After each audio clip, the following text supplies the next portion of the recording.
putting some. You were still watching Ways. National Apple Pie Day is observed annually on May 13th. Now, the first apple pie recipe printed was in England in 1381. The list of ingredients included good apples, good spices, figs, raisins, pears, saffron, and coffin. What's that? Uti, help me out. A type of pastry crust.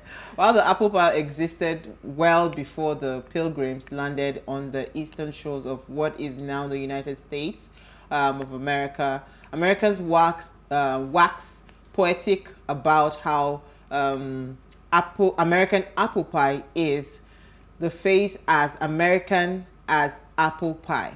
Oh, okay. Has around the world for more than 100 years. Now, Nasabisha, I tasted one in London. So happy National Apple Pie Day. It was really nice.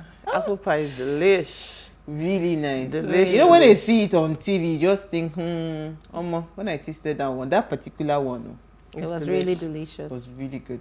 But I think I prefer the way it's made in the UK. So in America, they do the. Someone is a snob. No, it's not that. Like, wait now, let me land. But you know, when they were showing the pictures now, they showed the American style. So it has the lattice pastry across it. But in the UK, it's done like open with like a crumb on top, and the crumb is nice and crunchy, and so it's a nicer thing. But I mean, the Americans have taken it. They own it.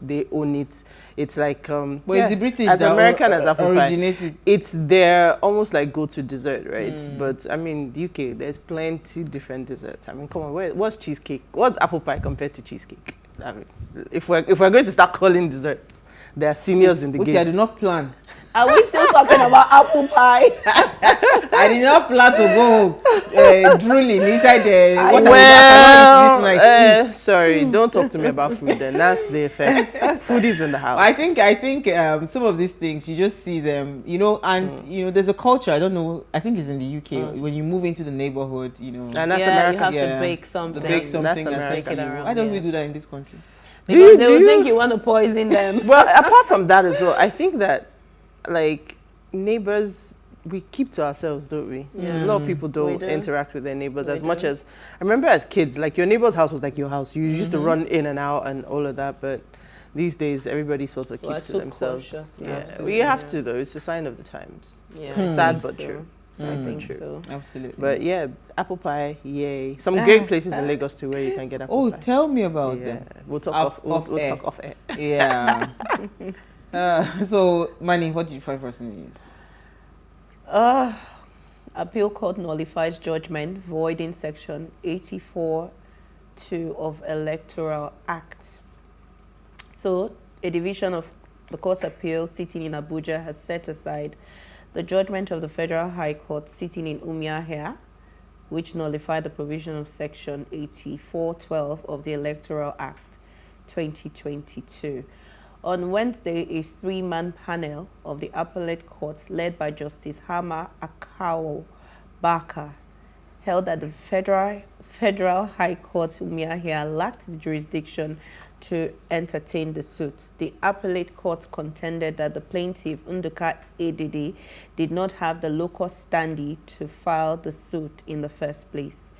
Consequently, the Court of Appeal struck out the suit marked Federal High Court CS 26/2022, which Edede filed before the Umuahia division of the Federal High Court.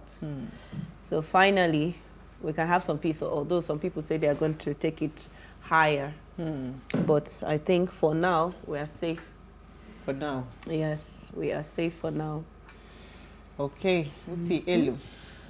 Okay, so I missed all the court cases and political resignations, no resignations. I think I tried to stay away from that. So my headline says, fuel scarcity, FG counters IPMAN as IPMAN on 500 billion naira claim, provides payment details. So this story has been floating around for the last few days.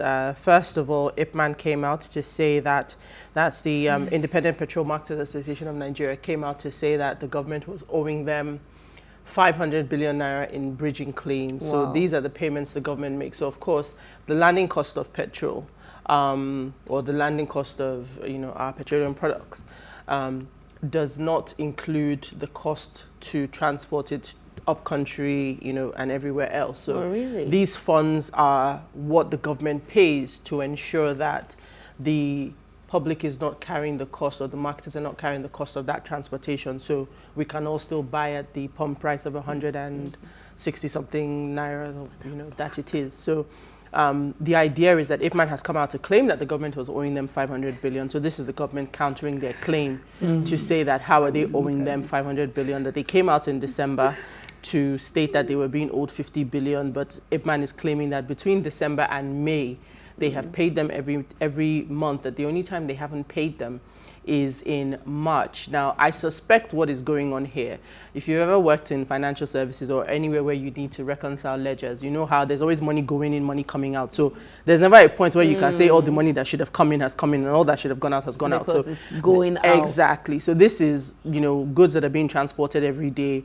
You come in, you make a claim, there's reconciliation before you are paid. So I possibly, maybe that reconciliation process, maybe they have claims that have not been, no, even claims that have not been, they've not been able to validate, because he comes out to say that, you know, for us to pay you, we have to validate and reconcile before we pay you.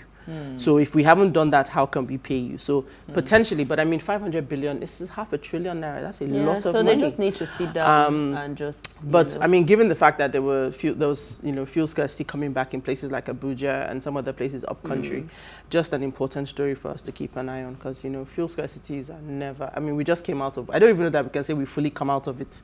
And then this comes out. It's still again. a bit sketchy. It's still a bit, you know. So sketchy. Yeah, the minute you see a queue, you're like, and you check your time. If I go like 1/4 of my whatever, I just quickly go and talk to them because I don't want to hear. And every time you see a petrol station with more than a few cars, you're thinking, you check your gauge and you actually buy. Yeah. I was going to ask you, Uti, what's up with Emefiele being walked out of the villa? Because we talked about it yesterday. I'm trying to stay away from this story. Stay away from it. I think the main problem for me is I'm not in the middle of where it's all happening, and the stories are conflicting. So you see one media house reporting that he has stepped down. In fact, it wasn't even Emefiele, it was the attorney Malami. Yeah, so you see one claiming that he has dropped his political ambitions and he's keeping his job. Some others say he's resigned. So I'm staying away from those conversations because, look, it's going to unfold however it unfolds. And, you know, it's just, we're talking about it. Emefiele was walked out of the villa by the press. So I read the story, but again, I don't know. Well, how is she supposed to know that? She sent this to our group. I just asked her a direct question. Like, how is she supposed to know because the fact is, all I was seeing was so many conflicting reports. I mean, even wasn't it just yesterday that they were reporting that he said Nigerians are funny, or what was it that he said, that he's having a good time watching us pull our hair out, he's laughing at us. So yeah, well, we've seen the news, or we've seen the news, and what we hear is that he's been asked to resign. He was given 48 or 24 hours, but nobody knows if it's true. Exactly. So we don't know. Is he resigning and is he dropping out of the we don't know which yet. Race? So we don't know what it is. We'll just wait and see. So, all right. So government inaction fueling blasphemy. This is blasphemy-related killing, says CAN.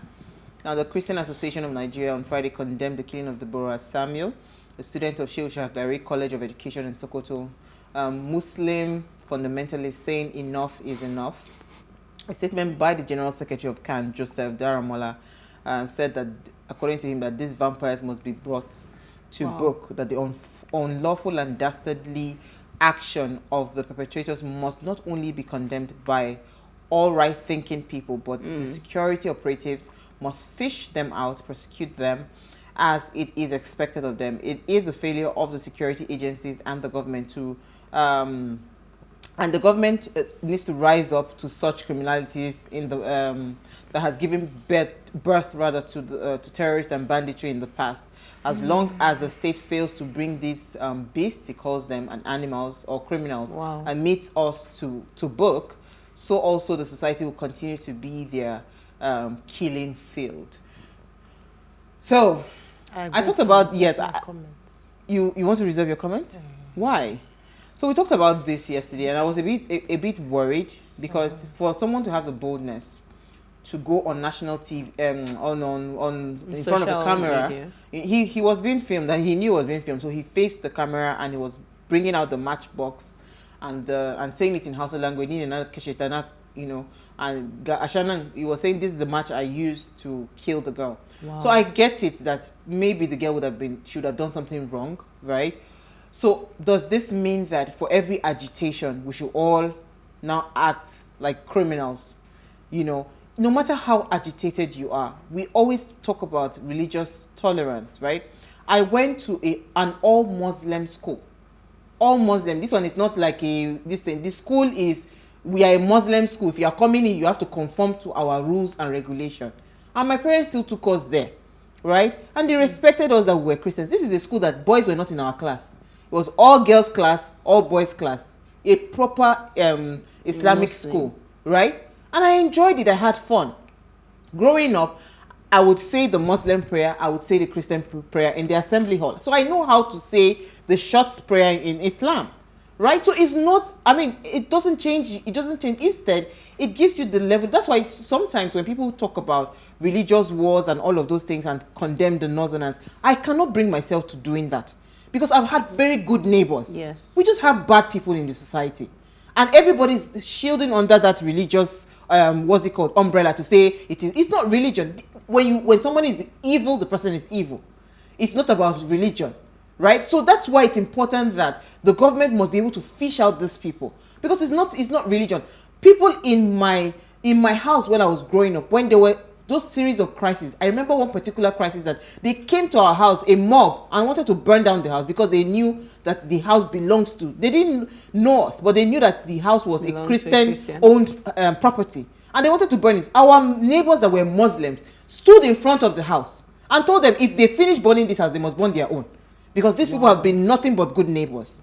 Are these not the same Muslims that we talk about today? So when we see things like this, it's not a function of, that you cannot accommodate or tolerate people's conversations about religion. Does not mean that it should not be heard, or people cannot make those kind of mistakes or whatever it is. And you now take that, you take it upon yourself to say you want to kill somebody. Are you doing it on behalf of your God?